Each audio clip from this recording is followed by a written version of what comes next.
പരിശുദ്ധ അമ്മയുടെ പ്രത്യക്ഷീകരണത്തിൻ്റെ സാക്ഷിയാക്കുവാൻ എന്നെയും എൻ്റെ കുടുംബത്തെയും അനുഗ്രഹിച്ചതിനോർത്ത് തിരുക്കുമാരനും അമ്മയ്ക്കും കോടാനുകോടി നന്ദി പറയുന്നു. എൻ്റെ പേര് മേരി ഗ്രേസി. എൻ്റെ ഓമനപ്പുഴ സെൻറ്റ് ഫ്രാൻസിസ് സേവേഴ്സ് ഇടവകയിൽ നിന്നാണ് ഞങ്ങൾ വരുന്നത്. ഇതെൻ്റെ 2 മക്കളാണ്, അക്ഷയും ആദർശും. ഞാൻ 2020 ജനുവരി മാസം 4-ാം തീയതിയാണ് ഉടമ്പടി എടുക്കുന്നത്. എൻ്റെ അടുത്തുള്ള ചേച്ചി പറഞ്ഞിട്ടാണ് ഞാൻ കൃപാസനത്തിൽ വന്ന് ഉടമ്പടി എടുത്തത്. എൻ്റെ ഇളയ മകൻ 3 വയസ്സ് മുതൽ അവന് ഹൈപ്പർ ആക്ടിവിറ്റിയുടെ ഒത്തിരി വലിയ പ്രശ്നങ്ങളായിരുന്നു. അവന് ഒരു സ്ഥലത്ത് ഒരു മിനിറ്റ് പോലും ഇവനെ അടക്കി നിർത്താൻ സാധിക്കുമായിരുന്നില്ല. അങ്ങനെ ഇവൻ സംസാരിക്കാതെയായി, 3 വയസ്സ് തൊട്ട് ഇവൻ സംസാരിക്കാതെയായി. ഞാൻ ആ സമയമെല്ലാം മാതാവിനോട് പ്രാർത്ഥിക്കുകയായിരുന്നു. അങ്ങനെ 3 വർഷവും ഞാൻ അഖണ്ഡ ജപമാല റാലിയിൽ ഇവനെയും കൊണ്ടുപോയി മാതാവിനോട് കരഞ്ഞു പ്രാർത്ഥിച്ചിരുന്നു. 3-ാമത്തെ വർഷം അച്ഛൻ ആ സമയം ഒറ്റമശ്ശേരിയിലെ തങ്കിപ്പള്ളിയിൽ അച്ഛൻ്റെ രാത്രി ആരാധന അവിടെ ഉണ്ടായിരുന്നു. ആ സമയത്ത് ഞാനിവനെ അന്ന് രാത്രി ആരാധനയിലും അച്ഛൻ്റെ അടുത്ത് കൊണ്ടുപോയി ഇവനെ തലയിൽ കൈവച്ച് അച്ഛൻ ജോസഫ് അച്ഛനെ കൊണ്ട് പ്രാർത്ഥിച്ചു. പിറ്റേ ദിവസം വീട്ടിൽ വന്നപ്പോൾ തന്നെ ഇവൻ്റെ പെരുമാറ്റത്തിലും എല്ലാം പ്രത്യേകമായൊരു മാറ്റങ്ങൾ കണ്ടു തുടങ്ങി. ഇവൻ സംസാരിക്കുവാൻ തുടങ്ങി. അന്നു മുതൽ പിന്നെ ഇവൻ്റെ സംസാരം നിർത്താൻ പറ്റാത്ത രീതിയിൽ അവൻ എല്ലാ കാര്യങ്ങളും തന്നെ ചെയ്യാൻ തുടങ്ങി. അതിനുശേഷമാണ് 3 വയസ്സിൽ അംഗനവാടിയിൽ ചേർത്തപ്പോൾ ഇവന് സ്കൂളിലിരിക്കുവാൻ ഒട്ടും പറ്റത്തില്ല. മറ്റു കുട്ടികൾക്ക് ശല്യം, നാട്ടിലും അയൽവക്കത്തും എല്ലാവരും ഇവനെക്കുറിച്ച് പരാതി മാത്രമായിരുന്നു പറഞ്ഞുകൊണ്ടിരുന്നത്. ഇവനെ കൊന്നുകളഞ്ഞേക്കാം എന്ന് പോലും ഞാൻ സങ്കടപ്പെട്ട് പറഞ്ഞു പോയിട്ടുണ്ട്. അത്രയ്ക്ക് ഇവനെക്കൊണ്ട് സഹിക്കില്ലായിരുന്നു. ഈ അച്ഛൻ അവൻ്റെ തലയ്ക്കായി വെച്ച് പ്രാർത്ഥിച്ച് അതിനുശേഷം ഒത്തിരി അവന് സൗഖ്യം കിട്ടി. അവൻ ഒരു നല്ല മകനായി. ഇപ്പോൾ പണ്ട് ഇവനെക്കൊണ്ട് എല്ലാവരും പരാതി പറഞ്ഞിരുന്ന അവന് ഇന്ന് ഞങ്ങളുടെ ഇടവകയിൽ അവനെ വേണ്ടാത്തവരാരുമില്ല. കുടുംബത്തിലെ എല്ലാ കാര്യങ്ങളും അവൻ ഉത്തരവാദിത്തത്തോടെ, ഹൈപ്പർ ആക്ടിവിറ്റി ഇല്ലാത്ത അവൻ്റെ കൂടെയുള്ള അവൻ്റെ ചേട്ടനേക്കാളും നന്നായിട്ട് അവനിപ്പോൾ പോകുന്നുണ്ട്. പിന്നെ ഞങ്ങൾക്ക് 10 വർഷമായി സ്ഥലമില്ലാത്തതിൻ്റെ പേരിൽ ഞങ്ങൾക്ക് വീട് അപേക്ഷിച്ചിട്ട് കിട്ടുന്നില്ലായിരുന്നു. ഞാൻ ഉടമ്പടി എടുത്ത് ആദ്യം തന്നെ ഈ നിയോഗം വെച്ച് പ്രാർത്ഥിച്ചു. കുറേ നാളുകളായിട്ട് അപേക്ഷ കൊടുത്തിട്ട് ഒരു മറുപടിയുമില്ലായിരുന്നു. അപേക്ഷയിൽ പെട്ടെന്ന് തീരുമാനം മാതാവ് തിരുക്കുമാരനും ഇടപെട്ടുകൊണ്ട് അതിൻ്റെ ഞങ്ങളുടെ പേര് വരികയും വീട് സ്ഥലവും ഒന്നിച്ച് അനുവദിച്ചു. ആ വീട് പണി നടക്കുന്ന സമയത്ത് 1 രൂപ പോലും കയ്യിലായിരുന്നു. ആദ്യം 40,000 രൂപ അനുവദിച്ചു. ആ പൈസ പോലും ഞാൻ അക്കൗണ്ടിൽ നിന്ന് എടുത്ത് എൻ്റെ കടങ്ങൾ വീട്ടി. പിന്നീട് പഞ്ചായത്തിൽ നിന്ന് ഉദ്യോഗസ്ഥൻ വിളിച്ച് പണി തുടങ്ങണില്ലെന്ന് വെച്ചിട്ട് എനിക്ക് ഒരു വഴിയുമില്ല. ആ സമയം ഞാൻ വീട്ടു ജോലിക്ക് പോകുന്നതാണ്. അപ്പോൾ എൻ്റെ വിഷമങ്ങളെല്ലാം അറിഞ്ഞ് അവരോരോരുത്തരായി പൈസ എല്ലാം തന്ന് ഇതാന്ന് പറയുന്നുമ്പോൾ ഓരോ ഘട്ടം വീടിൻ്റെ വാർപ്പ്, വീടിൻ്റെ തേപ്പ്, വൈറ്റ് വാഷ്, എല്ലാ കാര്യങ്ങളും ഓരോ മക്കൾ ഏറ്റെടുത്ത് അത്ഭുതകരമായാണ്. എല്ലാവർക്കും ഞങ്ങളുടെ പരിസരത്തുള്ള എല്ലാവരും പറഞ്ഞു ഗ്രേസിയുടെ മക്കളും ദൈവം അനുഗ്രഹിക്കപ്പെട്ട മക്കളാണെന്നവരെല്ലാവരും പറഞ്ഞു. അതിനിടയ്ക്ക് സ്ഥലം ആദ്യം അനുവദിച്ചപ്പോൾ അതിനിടയിൽ ഒരു തടസ്സം ഉണ്ടായി. ഞാൻ അച്ഛൻ്റെ അടുത്ത് വന്നു, വെച്ചാൽ സ്ഥലം കിട്ടാൻ ഒരു തടസ്സം വന്നിട്ടുണ്ട് അച്ഛാ, ഒന്ന് പ്രാർത്ഥിക്കണേ അച്ഛാ എന്ന് പറഞ്ഞു. അച്ഛൻ എന്നോട് കാശുരൂപം തന്നിട്ട് പറഞ്ഞു, മോൾ ആ സ്ഥലത്ത് കൊണ്ടുപോയി ഈ കാശുരൂപം വെച്ച് പ്രാർത്ഥിക്കാൻ പറഞ്ഞു. അങ്ങനെ ചെയ്തു. പിറ്റേ ആഴ്ച തന്നെ ആ സ്ഥലം ഞങ്ങൾക്ക് തടസ്സങ്ങൾ മാറി. എത്രയും പെട്ടെന്ന് തടസ്സങ്ങൾ മാറി തന്നെ ആ സ്ഥലം ഞങ്ങൾക്ക് മാതാവിൻ്റെ ഒക്ടോബർ മാസം 11-ാം തീയതി തന്നെ അതിൻ്റെ രജിസ്ട്രേഷൻ നടത്തി. പിന്നീടാണ് വീട് പണിയെല്ലാം തുടങ്ങിയത്. അതിനുശേഷം ഞാൻ പണ്ട് 10 വർഷത്തിന് മുമ്പ് ഞാനൊരു സ്ഥാപനത്തിൽ ജോലി ചെയ്തിരുന്നു. ആ സ്ഥാപനവുമായി ബന്ധപ്പെട്ട ഒരു സാമ്പത്തിക ബാധ്യത ഒരു 10-15 വർഷം കഴിഞ്ഞപ്പോൾ ഒരു 10 ലക്ഷത്തിൻ്റെ ബാധ്യത വർദ്ധിച്ച് 25 ലക്ഷമായി എൻ്റെ പേരിൽ ഒരു ജപ്തി നോട്ടീസ് വന്നു. ഞാൻ ആകെ തകർന്നു പോയി. എനിക്കൊരു വഴിയില്ല, ഈശോയും അമ്മയോടും അല്ലാതെ വേറെ ഒന്നും എനിക്കൊരു വഴിയില്ലായിരുന്നു. ഞാൻ ജപ്തി നോട്ടീസുമായി അന്ന് തന്നെ ഓടി കൃപാസനത്തിൽ വന്നു. ബഹുമാനപ്പെട്ട ജോസഫ് അച്ഛന് ജപ്തി നോട്ടീസിൻ്റെ കാണിച്ചു. അച്ഛൻ പ്രാർത്ഥിച്ചു, തലയിൽ കൈവച്ചു, മോളെ നീ പൊയ്ക്കോ, വിഷമിക്കണ്ടെന്ന് പറഞ്ഞു. പിറ്റേ ദിവസമായിരുന്നു ആ കേസ്, അത് തീർപ്പാക്കൽ കൂടിയായിരുന്നു അതിൻ്റെ. അങ്ങനെ പിറ്റേ ദിവസം ഞാൻ ഇവിടുന്ന് വെഞ്ചരിച്ച കാശുരൂപവും ഉപ്പുമായി ആ ഓഫീസിൽ ചെന്നു. അവർ വരുന്നുമ്പ് തന്നെ ഞാൻ ഉപ്പ് അവിടെ ഇട്ട് ആരും ചവിട്ടാത്ത സ്ഥലത്തിട്ട് വിശ്വാസ പ്രമാണം ചൊല്ലി ഞാൻ പ്രാർത്ഥിച്ചു. ആ ഉദ്യോഗസ്ഥന്മാരോട് എൻ്റെ സാഹചര്യങ്ങളും അവസ്ഥകളും എല്ലാം പറഞ്ഞു. എനിക്കൊരു ചതിവ് പറ്റിയത് മൂലമാണ് ആ ബാധ്യതകളെല്ലാം എൻ്റെ പേരിൽ വന്നെന്ന് അവർക്ക് മനസ്സിലായി. മാതാവും ഈശോയും അവിടെ ഇടപെട്ടത് കൊണ്ട് മാത്രമാണ് എൻ്റെ അവസ്ഥകൾ അവിടെ അവർക്ക് മനസ്സിലാക്കുകയും എന്നോട് കരുണ ഉണ്ടാവുകയൊക്കെ ചെയ്ത് ഈശോയുടെയും അമ്മ മാതാവിൻ്റെയും മാത്രം ഇതാണെന്ന് ഞാൻ ആശ്രയിക്കുന്നത്. എനിക്കൊരു കഴിവുമില്ല, ഒരു യോഗ്യതയുമില്ല. ഈശോയും അമ്മ മാതാവും ആ സമയത്ത് ഇടപെട്ടുകൊണ്ട് എൻ്റെ ഏറ്റവും വലിയ ഒരു അനുഭവമാണ് എനിക്കത്.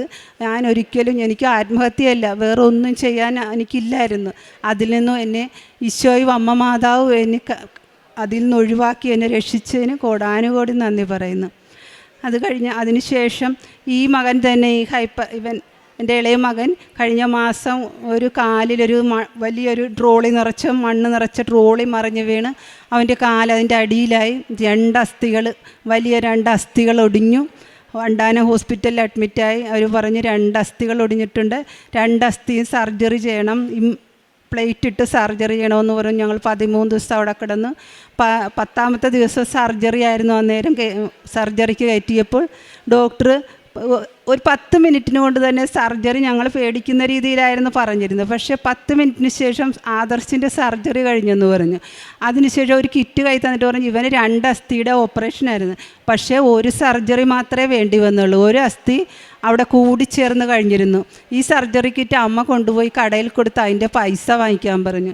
ഞാൻ പറഞ്ഞു ഡോക്ടറെ, അതിന് നമ്മൾ വാങ്ങിച്ച സാധനം അവർ തിരിച്ചെടുക്കുമോയെന്ന് അറിയില്ലല്ലോ. അത് ഞാൻ ഉടമ്പടി കാശുരൂപം കയ്യിൽ പിടിച്ച് ആ കടയിൽ ചെന്നിട്ട് ഞാൻ പറഞ്ഞു ഈ സർജറി വേണ്ടി വന്നില്ല ഒരെണ്ണം, അതുകൊണ്ട് ഇതൊന്ന് എടുത്തിട്ട് പൈസ തരുമെന്ന് ചോദിച്ചു. അവരതുപോലെ തന്നെ അതിൻ്റെ പൈസയും തിരിച്ചു തന്നു. അങ്ങനെ മാതാവ് എണ്ണിയാൽ തീരാത്ത അനുഗ്രഹങ്ങൾ തിരിക്കുമാരനും അമ്മയും ഞങ്ങൾക്കും ഞങ്ങളുടെ കുടുംബത്തിന് ഒത്തിരി എണ്ണിയാൽ തീരാത്ത അനുഗ്രഹങ്ങൾ ചെയ്തു. എനിക്ക് കാലിന് മുട്ടുവേദന വരുമായിരുന്നു കുറേ വർഷങ്ങളായിട്ട്. ഞാൻ പല മരുന്ന് കഴിച്ചിട്ടും ഒന്നും മാറത്തില്ലായിരുന്നു. ഞാൻ ഉടമ്പടി തൈലം എൻ്റെ മക്കൾക്കും എൻ്റെ ആദർശിനും അക്ഷയ്ക്കും ഞാൻ രാവിലെ എല്ലാ ദിവസവും സ്കൂളിൽ പോകും മുൻപ് 3 തുള്ളി എടുത്ത് നെറുകയിലിടും. കൃപാസനം തേനും ഒക്കെ കൊടുക്കും. അതുകൊണ്ട് അതിൻ്റെ ഒരു ആത്മീയത. ഈ മൂത്ത കുട്ടി എന്ന് പറയുമ്പോൾ അവൻ പള്ളിയിൽ പോകാനും കുമ്പസാരിക്കാനും ഒക്കെ ഭയങ്കര മടിയായിരുന്നു. ഇപ്പം അവൻ ദിവസവും എൻ്റെ ഒപ്പം ദിവ്യബലിയിൽ ദിവസവും വരികയും കുടുംബ പ്രാർത്ഥന മുടങ്ങാതെ പോകും. എനിക്ക് ബൈബിൾ വായനയൊന്നും പണ്ട് ഉടമ്പടി എടുക്കുന്നതിന് മുമ്പ് ഞാൻ അങ്ങനെ ആത്മീയമായിട്ട് ഒന്നുമില്ലായിരുന്നു. വെറും പൂജ്യമായിരുന്നു ആത്മീയതയിൽ. ഞാൻ ബൈബിൾ എനിക്ക് ഉത്സാഹത്തോടെ വായിക്കുവാനും ദിവസം ഒന്നും മുടങ്ങാതെ വായിക്കുവാനും ഒരു സമ്പൂർണ്ണ ബൈബിൾ ഉൽപ്പത്തി മുതൽ ഞാൻ വായിക്കുകയും 2ാം തവണ വീണ്ടും ഞാനിപ്പോൾ ആദ്യം മുതൽ വായിച്ചു തുടങ്ങിയിരിക്കുകയാണ്. ആത്മീയ ജീവിതത്തിൽ എനിക്ക് ഒത്തിരി എപ്പോഴും എനിക്ക് ഈശോയോടും മാതാവിനോട് കൂടെ നിൽക്കുന്ന ഒരനുഭവം എനിക്ക് എപ്പോഴും ഉണ്ടായിരുന്നു. മാതാവും ഈശോയും ചെയ്തു തന്ന കോടാനുകോടി അനുഗ്രഹങ്ങൾ നന്ദി പറയുന്നു. പിന്നെ പ്രേക്ഷിത പ്രവർത്തനം ഞാൻ കൃപാസനത്തിൽ നിത്യവും എല്ലാ മാസവും ഒരു സമയം കിട്ടുമ്പോഴെല്ലാം ഞാൻ ശാക്കോട്ടപ്പാലത്തിൻ്റെ അടുത്താണ് ഞാൻ വീട്ടുജോലിക്കാണ് പോകുന്നത്. അവിടുന്ന് ഒരിച്ചിരി സമയം നേരത്തെ ഞാൻ ഇറങ്ങിയാൽ നേരെ ഞാൻ കൃപാസനത്തിൽ വന്ന് ഇവിടെ നടയിൽ വന്നിരുന്ന് പ്രാർത്ഥിക്കും. എല്ലാ മക്കൾക്കും വേണ്ടി ഓരോരുത്തരും എന്നോട് പറയും ഗ്രേസി ഞങ്ങൾക്ക് ഓരോ ദുരിതങ്ങളൊക്കെ ഉണ്ട്, ഒന്ന് പ്രാർത്ഥിക്കും. പക്ഷേ എന്തോ എൻ്റെ കഴിവല്ല, എന്നാലും അവർ പറയും ഗ്രേസി മാതാവിനോട് പ്രാർത്ഥിച്ചപ്പോൾ ഞങ്ങൾക്ക് ആ കാര്യങ്ങൾ സാധിച്ചു കിട്ടി ഗ്രേസി എന്ന് പറയും. ഞാൻ അത് എൻ്റെ കഴിവല്ല, നിങ്ങളും കൃപാസനത്തിൽ അമ്മയോട് അടുത്ത് വന്ന് പ്രാർത്ഥിക്കണം. ഒത്തിരി പേര് ഈ ആശുപത്രി കിടന്നപ്പോൾ ഒത്തിരി പേർക്ക് ഞാൻ നിരന്തരം പ്രാർത്ഥനയും ജപമാലയും നടത്തുമ്പോൾ ഒത്തിരി പേര് അക്രൈസ്തവരാണ്, മുസ്ലിങ്ങളുണ്ട്, ഹിന്ദുക്കളും. അവരെല്ലാം ഈ ഉപ്പെല്ലാം വാങ്ങിച്ച് അവരും ആ രോഗമുള്ള എന്നിട്ട് പറഞ്ഞു ഞങ്ങളെല്ലാവരും ഡിസംബർ മാസത്തിൽ ഗ്രേസിയുടെ വീട്ടിൽ വരും. ഞങ്ങൾ കൊല്ലത്തും അകലെയൊക്കെ ഉള്ളവരാണ്. അവർ പറഞ്ഞ് ഗ്രേസിയുടെ വീട്ടിൽ വന്നിട്ട് ഞങ്ങളെയും കൊണ്ടുപോയി കൃപാസനത്തിൽ കൊണ്ടുപോയി ഉടമ്പടി എടുപ്പിക്കാനുള്ള ഇതൊക്കെ ചെയ്തു തന്നെ. ഹിന്ദുക്കളായതുകൊണ്ടാണ് അവർ അങ്ങനെയൊക്കെ ഒരുപാട് ആശുപത്രിയിലായിരുന്ന സമയത്ത് ഒത്തിരി ഈശോയുടെയും മാതാവിനെയും കുറിച്ച് മറ്റുള്ളവരിലേക്ക് എനിക്ക് പകർന്നു കൊടുക്കുവാൻ സാധിച്ചതും എൻ്റെ കഴിവല്ല, അമ്മ മാതാവിൻ്റെ ഈശോയുടെ അനുഗ്രഹം കൊണ്ടാണ്. രക്ഷിത പ്രവർത്തനമായിട്ട് ഞാൻ പത്രം വാങ്ങി കൊടുക്കും. പിന്നെ രോഗികളെ ചെന്ന് കാണും. അവർക്ക് കഴിയാവുന്ന മരുന്ന് വാങ്ങുന്നതിനുള്ള പൈസയും അവർക്ക് സാമ്പത്തിക ബുദ്ധിമുട്ട് അനുഭവിക്കുന്നവർക്ക് എന്നെക്കൊണ്ട് പറ്റാവുന്ന രീതിയിലുള്ള സാമ്പത്തിക സഹായമൊക്കെ ഞാൻ ചെയ്തു കൊടുക്കും. എല്ലാവരോടും ഞാൻ പറയും, നിങ്ങൾ പോയി ഉടമ്പടി എടുക്കുക, പ്രാർത്ഥിക്കുക. എല്ലാവരും പറയും, എല്ലാവർക്കും ഞങ്ങളുടെ കുടുംബത്തോട് തന്നെ ഒരിതുണ്ട് എന്ന് വെച്ചാൽ ദൈവം അവരെ ഒരുപാട് ഞാൻ പറയും, ദൈവം അനുഗ്രഹിക്കുന്നത് നമ്മൾ ദൈവത്തോട് ചേർന്ന് നിൽക്കുന്നതുകൊണ്ടാണ്. എപ്പോഴും നമ്മൾ പ്രാർത്ഥനയിൽ ദൈവത്തോട് ചേർന്ന് നിന്നാൽ നമ്മൾ തക്ക സമയത്ത് നമ്മുടെ ആവശ്യങ്ങൾ ദൈവം കണ്ട് നമ്മളെ ഉയർത്തിക്കൊള്ളും. പ്രാർത്ഥന വേണം എല്ലാവർക്കും എന്ന് ഞാൻ എല്ലാവരോടും പറയാറുണ്ട്. ആത്മീയ ജീവിതം ഞാൻ കുമ്പസാരവും മാസത്തിൽ 15 ദിവസമാണെങ്കിൽ പോലും ഞാൻ 15 മാസത്തിൽ ഒരു ദിവസം, എല്ലാ മാസത്തിൻ്റെ ആദ്യ വെള്ളിയാഴ്ച ഞാൻ മുടങ്ങാതെ കുമ്പസാരിക്കും. കുർബാനയും ഞാൻ പണ്ടൊന്നും കുർബാനയ്ക്ക് ഞായറാഴ്ച പോയെങ്കിലായി എത്രയേ ഉള്ളായിരുന്നു. ഇപ്പോഴങ്ങനെയല്ല, ദിവസവും ഞാൻ ദിവ്യബലിക്ക് പോകും. രാവിലെ അഥവാ പോകാൻ പറ്റിയില്ലെങ്കിൽ ഞാൻ വൈകിട്ട് വരുന്ന വഴി ഞാൻ ലത്യമ്പള്ളിയിലോ തുമ്പൊളിപ്പള്ളിയിലോ എവിടെയായാലും ഞാൻ കുർബാന കൂടാതെ ഞാൻ അന്നത്തെ ദിവസം ഉറങ്ങിയില്ല. അസുഖം വന്ന് ഇപ്പോൾ ഈ 3-4 ദിവസം പനിയായതുകൊണ്ട് എനിക്ക് കുർബാനയ്ക്ക് പോകാൻ പറ്റിയിട്ടില്ല. അതെൻ്റെ വലിയൊരു നഷ്ടമായിട്ട് ഞാൻ ഈശോയോട് മാപ്പ് പറയും, പ്രാർത്ഥിക്കുകയൊക്കെ ചെയ്യുന്നുണ്ട്. ഇത്രയും വലിയ അനുഗ്രഹങ്ങൾ പലതവണ ഞാൻ സാക്ഷ്യം പറയാൻ വന്നിട്ട് എൻ്റെ മക്കളില്ലാത്തതുകൊണ്ടൊക്കെ എനിക്ക് പറ്റിയില്ല. ഇന്നത്തെ ദിവസം എനിക്ക് ഈ സാക്ഷ്യം പറയാൻ എനിക്ക് ദൈവം എന്നെ അനുഗ്രഹിച്ചതിനെ ഓർത്ത് ഒരുപാട് നന്ദി. യേശുവിന് ആരാധന, കോടാനുകോടി നന്ദി, സ്തുതി അർപ്പിക്കുന്നു. ദൈവമേ, എൻ്റെ നിലവിളി കേൾക്കണമേ, എൻ്റെ പ്രാർത്ഥന ചെവിക്കൊള്ളണമേ. ഹൃദയം തകർന്ന ഞാൻ ഭൂമിയുടെ അതിർത്തിയിൽ നിന്ന് അവിടുത്തോട് വിളിച്ചപേക്ഷിക്കുന്നു. എനിക്ക് അപ്രാപ്യമായ പാറയിൽ എന്നെ കയറ്റി നിർത്തണമേ. സങ്കീർത്തനം 61:1-2 വചനങ്ങളാണ്. മനസ്സ് തളരുമ്പോഴാണ് നാം ദൈവത്തെ വിളിച്ചപേക്ഷിക്കുന്നത്. നമ്മുടെ കഴിവുകൾക്ക് അതീതമായ സാഹചര്യങ്ങൾ വരുമ്പോൾ ദൈവം ഉടമ്പടിയിലൂടെ നമ്മെ സുരക്ഷിതമായ ഒരു പാറയിലേക്കാണ് നയിക്കുന്നത്. ഉടമ്പടി ആത്മീയ ഉറച്ചിലേക്കുള്ള ഒരു പാറയാണ്. പാറ എന്നത് ദൈവത്തിൻ്റെ ഉറച്ച സംരക്ഷണവും ശക്തിയും ഒരു കൂടെയുള്ള ഒരു സാന്നിധ്യവുമാണ് നമുക്ക് ഉറപ്പ് നൽകുന്നത്.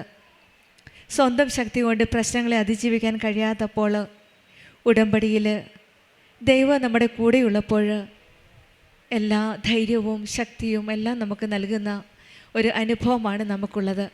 മേരി ഗ്രേസി എന്ന സഹോദരിയുടെ സാക്ഷ്യത്തിൽ ഹൈപ്പർ ആക്റ്റീവായ ഈ മകനെയും കൊണ്ട്, ഈ മകൾ പറഞ്ഞതുപോലെ സ്കൂളിലും വീട്ടിലും നാട്ടിലുമെല്ലാം ഒത്തിരി പ്രശ്നങ്ങളായിരുന്നു. ഒരു മിനിറ്റ് പോലും അനങ്ങാതെ നിൽക്കാൻ സാധിക്കാത്ത ഒരു മകനാണ് ആദർശ്. 3-ാം വർഷം 3-ാമത്തെ വയസ്സിൽ ജോസഫ് അച്ഛൻ്റെ തങ്കിപ്പള്ളിയിൽ രാത്രിയിൽ ആരാധനകൾ നടത്തുന്ന സമയങ്ങളിൽ ആ രാത്രി ആരാധനയിൽ പങ്കെടുക്കുവാനായിട്ട് ഈ കൊച്ചു മക്കളെയുമായിട്ട് ഈ അമ്മ പോവുകയാണ്. അന്ന് ആ രാത്രി ആരാധനയിൽ ബഹുമാനപ്പെട്ട ജോസഫ് അച്ഛൻ തലയിൽ കൈവച്ച് ആദർശിന് വേണ്ടി പ്രാർത്ഥിച്ചു. അന്ന് മുതൽ ആദർശിൻ്റെ ഹൈപ്പർ ആക്റ്റീവായിട്ടുള്ള ആ ക്യാരക്ടർ മാറുകയാണ്. ഈശോയുടെയും അമ്മയുടെയും കൃപയാൽ ഇന്ന് പരിശുദ്ധ അമ്മയുടെ സന്നിധിയിൽ അമ്മയുടെ പ്രത്യക്ഷീകരണത്തിൻ്റെ സാക്ഷിയായിട്ട് ഈ അമ്മ കണ്ണീരൊഴുക്കിയ കണ്ണുനീരെല്ലാം തുടച്ചു മാറ്റിയ കൃപാസനം അമ്മയുടെ സന്നിധിയിൽ അമ്മയ്ക്ക് നന്ദി പറഞ്ഞുകൊണ്ട് ഈ മക്കളെയുമായിട്ട് ഈ അമ്മ വന്നിരിക്കുകയാണ്. വളരെ നാൾ ബുദ്ധിമുട്ടി, വളരെയേറെ ഹോസ്പിറ്റലുകളിൽ പോയി, സ്കൂളിലും നാട്ടിലുമെല്ലാം ബുദ്ധിമുട്ടായിരുന്ന ഈ മകന് ഇന്ന് ഓമനപ്പുഴയിൽ ആദർശിനെ ഒട്ടുമിക്ക ആൾക്കാർക്കും അറിയാം. ആദർശിനെ പറ്റി ഇന്ന് ആദർശിനെ എല്ലാവർക്കും ഇഷ്ടമാണ്. ആ ഇഷ്ടമായത് ഈശോയുടെയും അമ്മയുടെയും ഒരു കൃപയാലാണ്. ബഹുമാനപ്പെട്ട ജോസഫ് അച്ഛൻ്റെ കൈവെപ്പ് ശുശ്രൂഷ വഴിയാണ് അന്ന് ആ രാത്രി ആരാധനയിൽ അച്ഛൻ പ്രാർത്ഥിച്ചതിൻ്റെ ഫലമായിട്ടാണ് ഈ കുഞ്ഞിന് ആ ഹൈപ്പർ ആക്റ്റീവുള്ള ക്യാരക്ടറിൽ നിന്ന് സൗഖ്യം കിട്ടിയത്.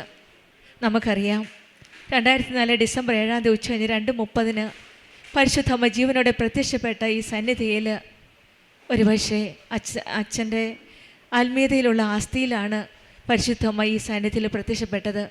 രാത്രികാലങ്ങളിലുള്ള ആരാധനയും അച്ഛൻ ചെയ്തു കൂട്ടിയ ജപമാലകൾ, രാത്രി തോറുമുള്ള പ്രാർത്ഥനകൾ, വചനങ്ങൾ, വായനകൾ, ഈശോയുടെയും അമ്മയുടെയും ചേർന്ന് ചിലവഴിച്ച സമയങ്ങൾ, ആ ആസ്തിയിൽ, ആത്മീയ ആസ്തിയിലാണ് അമ്മ ഇവിടെ പ്രത്യക്ഷപ്പെട്ടത്. ആ കൈവെപ്പ് ശുശ്രൂഷ അന്ന് ലഭിച്ചതും ആ ആസ്തിയിൽ കൂടെയാണ്. ആത്മീയ ആസ്തിയിലൂടെ പ്രാർത്ഥിച്ചപ്പോഴാണ് ആത്മീയ ജീവിതത്തിലെ ഒരു പങ്കാണ് നമുക്ക് ലഭിക്കുന്നത്. അതുകൂടാതെ ഈ മകൾ 10 വർഷമായിട്ട് ഒരു സ്ഥലവും വീടുമില്ല. ആഗ്രഹിച്ചു, പക്ഷേ സാമ്പത്തിക ബുദ്ധിമുട്ടുകൾ, അസാധ്യമായ കാര്യങ്ങൾ സാധ്യമാക്കി തരുന്ന ഒരു വലിയ പദ്ധതിയാണ് ഉടമ്പടി. നിയോഗത്തിൽ സമർപ്പിച്ച് പ്രാർത്ഥിച്ചതിൻ്റെ ഫലമായിട്ട് അവിടെയും ഈശോയും അമ്മയും ഈ മക്കളുടെ പ്രാർത്ഥന കേൾക്കുകയാണ്. പല പ്രാവശ്യവും പേര് കൊടുത്തിരുന്നു പഞ്ചായത്തിലും മറ്റ് പല സ്ഥലങ്ങളിലും, പക്ഷേ ഒന്നും ആയില്ല. ഉടമ്പടിയിൽ നിയോഗം സമർപ്പിച്ച് പ്രാർത്ഥിച്ചതിൻ്റെ ഫലമായിട്ട് സ്ഥലം കിട്ടുകയും പക്ഷേ പല തടസ്സങ്ങളുണ്ടായിരുന്നു. ആ തടസ്സം മാറ്റാനായിട്ട് വീണ്ടും ഈ അമ്മ പരിശുദ്ധ അമ്മയുടെ സന്നിധിയിൽ വരികയും ബഹുമാനപ്പെട്ട ജോസഫ് അച്ഛൻ്റെ കാണുകയും അച്ഛൻ അനുഗ്രഹിച്ച് ഒരു കാശുരൂപം കൊടുക്കുകയും ചെയ്തു. ആ കാശുരൂപം ആ സ്ഥലത്ത് കൊണ്ടിട്ട് പ്രാർത്ഥിച്ചതിൻ്റെ ഫലമായിട്ട് ആ സ്ഥലത്തിൻ്റെ തടസ്സങ്ങളെല്ലാം മാറിപ്പോവുകയാണ്. പിന്നീട് ഈ മകൾ പറഞ്ഞത് 10 വർഷം മുൻപ് താൻ ജോലി ചെയ്തിരുന്ന ഒരു സ്ഥാപനവുമായി ബന്ധപ്പെട്ട 25 ലക്ഷത്തിലേറെ ഒരു സാമ്പത്തിക കടബാധ്യതയാണ്. ആ സ്ഥലത്തിൻ്റെ ജപ്തി നോട്ടീസുമായിട്ടാണ് പിന്നീട് ഈ മകൾ വരുന്നത്. ജീവിതം മുന്നോട്ട് പോകാനായിട്ട് യാതൊരു മാർഗവുമില്ല, കയ്യിൽ കാശില്ല, കടബാധ്യത, ജപ്തി പേപ്പർ, ഇനി എന്ത് ജീവിതം എന്നുള്ള ഒരു സമയത്താണ് വീണ്ടും ഈ മകൾ പരിശുദ്ധമ്മയുടെ ഈ ആലയത്തിൽ വന്ന് അച്ഛനെ കാണുകയാണ്. ബഹുമാനപ്പെട്ട ജോസഫ് അച്ഛനെ കണ്ടു, പ്രാർത്ഥിച്ചു, ജപ്തി നോട്ടീസ് അച്ഛനെ കാണിച്ചു. ബഹുമാനപ്പെട്ട ജോസഫ് അച്ഛൻ ഈ മകളോട് പറഞ്ഞത് മോളെ പേടിക്കണ്ട എന്നാണ്. അങ്ങനെ അച്ഛൻ പറയണമെങ്കിൽ അത് അമ്മ മാതാവ് പറഞ്ഞു കൊടുത്തിട്ട് തന്നെയാണ്. അമ്മ മാതാവും അച്ഛനും തമ്മിലുള്ള ആ ബന്ധത്തിൻ്റെ ഉറപ്പിൽ അമ്മ പറഞ്ഞു കൊടുക്കാതെ അച്ഛനത് പറയില്ല. അതുകൊണ്ട് തന്നെയാണ് ഈ മകള് മോളെ പേടിക്കേണ്ട എന്ന വചനം കേട്ട്, അച്ഛൻ്റെ ആ വാക്ക് കേട്ട് വിശ്വാസത്തോടെ തിരിച്ചു പോവുകയാണ്. പിറ്റേ ദിവസം കേസിൻ്റെ ഫൈനലാണ്. അന്ന് ചെന്നപ്പോൾ ഉദ്യോഗസ്ഥർ വരുന്നതിന് മുമ്പ് തന്നെ ആ ഓഫീസിൽ ഒപ്പിട്ട് പ്രാർത്ഥിച്ചു. അന്നത്തെ ആ കേസ്, ഫൈനൽ കേസിൽ, ആ കേസിൽ നിന്ന് ഈ സഹോദരി മേരി ഡെയ്സിയെ ഒഴിവാക്കുകയായിരുന്നു. ഈശോയുടെയും അമ്മയുടെയും കൃപയുണ്ടെങ്കിൽ നമ്മുടെ ജീവിതത്തിൽ അസാധ്യമായ കാര്യങ്ങൾ സാധ്യമാക്കി തരുന്ന ദൈവം നമ്മുടെ കൂടെയുണ്ടെങ്കിൽ നമ്മുടെ ജീവിതത്തിലൊന്നും ഭയപ്പെടേണ്ട ആവശ്യമില്ല. നമ്മുടെ നിലവിളി കേൾക്കുന്ന ആ ദൈവമാണ് നമ്മുടെ കൂടെയുള്ളത്. ദൈവമേ എൻ്റെ നിലവിളി കേൾക്കണമേ, എൻ്റെ പ്രാർത്ഥന ചെവിക്കൊള്ളണമേ എന്ന് പ്രാർത്ഥിക്കുമ്പോൾ ഹൃദയം തകർന്ന ആ സങ്കീർത്തകൻ പറഞ്ഞതുപോലെ, ഹൃദയം തകർന്ന ഞാൻ ഭൂമിയുടെ അതിർത്തിയിൽ നിന്ന് അവിടുത്തോട് വിളിച്ചപേക്ഷിക്കുന്നു, എനിക്ക് അപ്രാപ്യമായ പാറയിൽ എന്നെ കയറ്റി നിർത്തണേ എന്ന് മേരി ഡെയ്സിയും അതുപോലെ തന്നെയാണ് പ്രാർത്ഥിച്ചത്. ഹൃദയം തകർന്ന മനസ്സുമായി ഭൂമിയുടെ അതിർത്തിയിൽ നിന്ന് ഈ 2 മക്കളുമായിട്ട് കണ്ണുനീരോടെ പ്രാർത്ഥിച്ചതിൻ്റെ ഫലമായിട്ടാണ് ഇന്ന് പരിശുദ്ധ അമ്മയുടെയും ഈശോയുടെയും കൃപയാൽ, പരിശുദ്ധ അമ്മയുടെ മധ്യസ്ഥതയിൽ ഈശോ നൽകിയ അനുഗ്രഹവുമായിട്ട് അപ്രാപ്യമായ പാറയിൽ കയറി നിന്നുകൊണ്ട് പരിശുദ്ധ അമ്മയുടെ പ്രത്യക്ഷീകരണത്തിൻ്റെ സാക്ഷിയായിട്ട് അമ്മയ്ക്ക് നന്ദി പറയുകയാണ്. നമ്മുടെ ജീവിതത്തിലും ദൈവത്തിൻ്റെ സംരക്ഷണത്തിൻ്റെ പാറമേൽ ഉറച്ചു നിൽക്കാനുള്ള കൃപയ്ക്കായി നമുക്ക് പ്രാർത്ഥിക്കാം. ജീവിതത്തിലെ എന്ത് പ്രതിസന്ധികളും പ്രശ്നങ്ങളും വന്നാലും ഈശോയുടെയും അമ്മയുടെയും സാന്നിധ്യം നമ്മുടെ കൂടെയുണ്ട്. ഉടമ്പടി മക്കൾക്ക് അതാണ് ഉറപ്പ്. നമ്മുടെ ജീവിതത്തിലും പ്രതിസന്ധികളും പ്രശ്നങ്ങളും എന്തൊക്കെ ഉണ്ടായാലും ഈശോയുടെയും അമ്മയുടെയും കരങ്ങളിൽ സമർപ്പിച്ചുകൊണ്ട്, പരിശുദ്ധ അമ്മ കൃപാസന അമ്മയുടെ കരങ്ങൾ പിടിച്ചുകൊണ്ട് നമ്മുടെ ഉടമ്പടി ജീവിതം കൂടുതൽ തീഷ്ണതയോടെ മുന്നോട്ട് നയിക്കാം. മേരി ഡെയ്സിക്കും കുടുംബത്തിൽ ലഭിച്ച എല്ലാ അനുഗ്രഹങ്ങൾക്കും, പ്രത്യേകിച്ചും ഈ ആക്സിഡൻറ്റിൽ സംഭവിച്ചതും, ആക്സിഡൻറ്റ് സർജറി 2 സർജറിയാണ് പറഞ്ഞത്. പക്ഷേ ആ ഒരു മെയിൻ സർജറിക്ക് പോയപ്പോൾ, ഓപ്പറേഷന് പോയപ്പോൾ കിടത്തിയപ്പോൾ തന്നെ അന്നേരമാണ് മനസ്സിലാകുന്നത് ഓപ്പറേഷൻ്റെ സമയത്ത് ഒരസ്ഥി കൂടിച്ചേർന്നതായിട്ട് കണ്ടത്. അവിടെയും ഈശോയുടെ അമ്മയുടെ ഒരു വലിയൊരു സാന്നിധ്യമാണ്, രോഗസൗഖ്യമാണ്. നമുക്ക് ഈശോയുടെ അമ്മയോട് ചേർന്ന് നിന്ന് നമ്മുടെ എല്ലാ പ്രാർത്ഥനകളും നമുക്ക് സമർപ്പിച്ച് പ്രാർത്ഥിക്കാം. എല്ലാ ആഗ്രഹങ്ങളും ദൈവത്തിൻ്റെ കരങ്ങളിലേക്ക് വിട്ടുകൊടുക്കാം. മേരി ഡെയ്സിയും കുടുംബത്തിൽ ലഭിച്ച എല്ലാ അനുഗ്രഹങ്ങൾക്കും നമ്മൾക്ക് കരങ്ങൾ അടിച്ച് ദൈവത്തെ മഹത്വപ്പെടുത്താം. അത്യപൂർവ ദൈവാനുഭവങ്ങൾ ഇനി നിങ്ങൾക്കും സ്വന്തം. ഈ യൂട്യൂബ് ചാനൽ ഇതുവരെ സബ്സ്ക്രൈബ് ചെയ്തിട്ടില്ലെങ്കിൽ ഇപ്പോൾ തന്നെ സബ്സ്ക്രൈബ് ചെയ്യുക. ഈ വീഡിയോ ഇപ്പോൾ തന്നെ നിങ്ങളുടെ സുഹൃത്തുക്കൾക്ക് ഷെയർ ചെയ്തുകൊണ്ട് കർത്താവിൻ്റെ പ്രേക്ഷിതരാകുക.